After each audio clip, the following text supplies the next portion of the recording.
The garbage smells. How many of you have had the issue where you throw something as simple like a fruit or a vegetable into your garbage and sooner or later it ends up smelling up the whole house? Well, I have a solution for you. Today I'm going to discuss the basics and how-tos of composting. I believe that composting is a simple and eco-friendly way to recycle materials that are considered waste.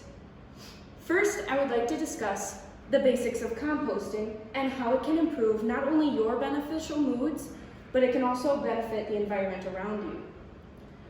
Now, we all know that humans go through a lot of waste a year. According to the Resource Recovery and Waste Management Division, Composting the Benefits, last accessed on November 5th, organic waste such as food waste and yard waste make up 25 to 50% of what people throw away. So generally speaking, almost 50% of what we throw away that can end up in a landfill where it is not disposed of properly is something that we can change into compost, which can be reused for more productive use. Now that we've talked about the basics, I would like to talk about how you can use your compost. Now, we all know composting has a very general use. It is mainly used when potting plants or in a garden. Now, when you are using that in potting, you actually generally don't want to use all compost when doing such. According to SSWM University course, Use of Compost, which was last accessed on November 5th, when using compost for potted plants, potting soil can be made with 1/4 to 1/3 finished compost and the rest sterile soil or sand.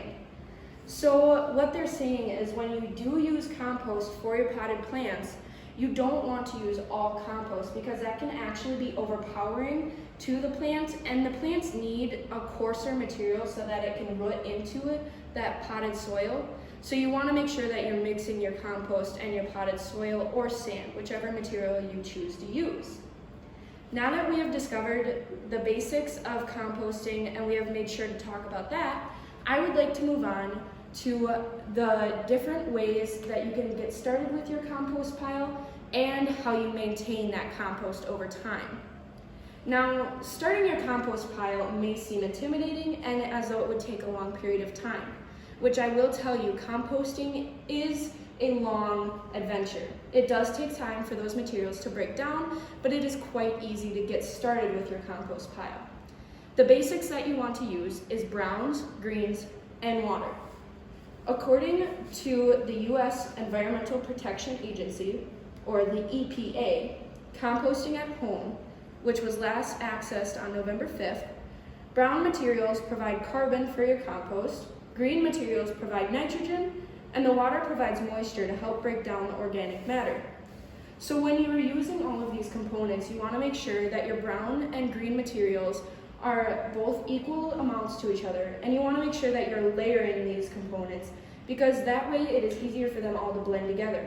And the water, of course, helps to break down these organic matters and put them all together and create that compost that you are looking for. Now that we have talked about getting started with your compost, I would like to talk about the maintenance of your compost pile. Now, the maintenance of a compost pile is pretty self-explanatory because you have already started this process.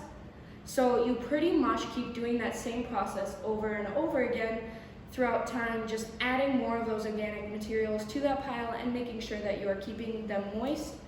And according to the Mother Nature Network, Compost Care and Maintenance, which was last accessed on November 5th, location, you should be keeping it away from areas that collect water, aeration, in addition to a well-ventilated bin. Adding thicker, woody material will actually keep air flowing throughout the pile. Moisture, the pile should always be moist but not soggy. When you take all of these into consideration, you can see that the maintenance of a compost pile is quite simple. There are just a few key things that you should make sure are maintaining a good location, the aeration of the pile. You want to make sure that it's ventilated, but make sure that your bin isn't completely open as it would eventually dry out, and then you would have to start all over with your compost.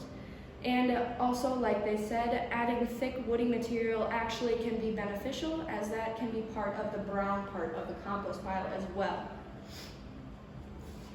Now that we have established how to keep that pile going and exactly how you started that pile, I would hope that you would take this information that I have given you and use this to start your own compost pile so that you can have a more beneficial mindset, knowing that you are recycling these materials and helping your environment, and so that you can help future plant generations with their nutrients and growth. And of course, no more smelly garbage. Any questions? What are some of the health benefits to composting? Some of the health benefits actually is it provides your plant with more stable nutrients. Now that you know that there are just purely organic matters going into that plant, you don't have to worry about any pesticides or hidden chemicals in your potting soil, knowing that the compost is eliminating those chemicals that may be present.